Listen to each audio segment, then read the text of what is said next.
இங்க ஒரு அம்மா அவங்க குழந்தைய படுக்க வச்சுட்டு போறாங்க. ஆப்போசிட்ல ஒரு சிலையிலேருந்து பார்த்தீங்கன்னா, 2 கண்ல இருந்தும் பச்சை கலர்ல பாம்பு வருது. அந்த பாம்பு பார்த்தீங்கன்னா, 2மே விஷம் உள்ள பாம்பு. அந்த 2 பாம்பும் அந்த குழந்தைய நோக்கி கடிக்கலான்னு வந்துட்டுருக்கு. குழந்தை காலின்னு பார்த்தா, அந்த குழந்தை தான் அந்த பாம்புங்கள சாவடிச்சு கையில வச்சுட்டுருக்கு. ஆக்சுவலா இது வேற யாரும் கிடையாது. இதுதான் நம்ம ஹெர்குலஸ். இப்ப நம்ம ஹெர்குலஸ் நல்லாவே வளர்ந்துறாரு. அவருக்கு குடுக்கப்பட்ட சாபத்த போக்குறதுக்காக தண்ணிக்குள்ள நடந்துகிட்டே இருக்காரு. அந்த தண்ணிக்குள்ள வந்து பார்த்தீங்கன்னா, நெறைய பாம்புங்க வெளிய வந்துச்சு. ஆனா, அந்த ஹெர்குலஸ் பார்த்தீங்கன்னா, அந்த பாம்புங்களோட சூப்பரா சண்டை போட்டு, அந்த 5 தல நாகத்தையும் பார்த்தீங்கன்னா கொல்றாரு. ஆப்போசிட்ல என்ன இடத்துல காட்டு பன்னி செம்மையா மோத வருது. அதுலயும் பயப்படாம அவர் மேல ஏறி அந்த காட்டு பன்னிய பார்த்தீங்கன்னா, ஒரே போடா போட்டு கொன்றுறாரு.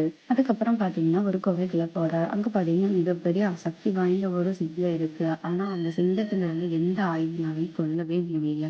ஆனா, இருந்தாலும் நம்ம ஹெர்குலஸ் பார்த்தீங்கன்னா, துளி கூட பயம் இல்லாம அந்த சிங்கத்து கூட நேருக்கு நேர் சண்டை போட வராரு. இப்ப பார்த்தீங்கன்னா, எந்த ஆயுதமுமே இல்லாம அந்த சிங்கத்தோட வாய கையாலேயே கிழிச்சிடுறாரு. இது மட்டும் இல்ல, எந்த ஒரு போர்லயும் நம்ம ஹெர்குலஸ் தோத்ததே இல்ல. இப்ப கூட ஒரு போர் நடக்குது. அதுல ஒருத்தன் பார்த்தீங்கன்னா, ஹெர்குலஸ நோக்கி அடிக்க வரான். நம்ம ஹெர்குலஸ் ஒரே ஒரு அடி தான் அந்த கூட்டமே பார்த்தீங்கன்னா, இப்ப கதிகலங்கி நின்றுச்சு.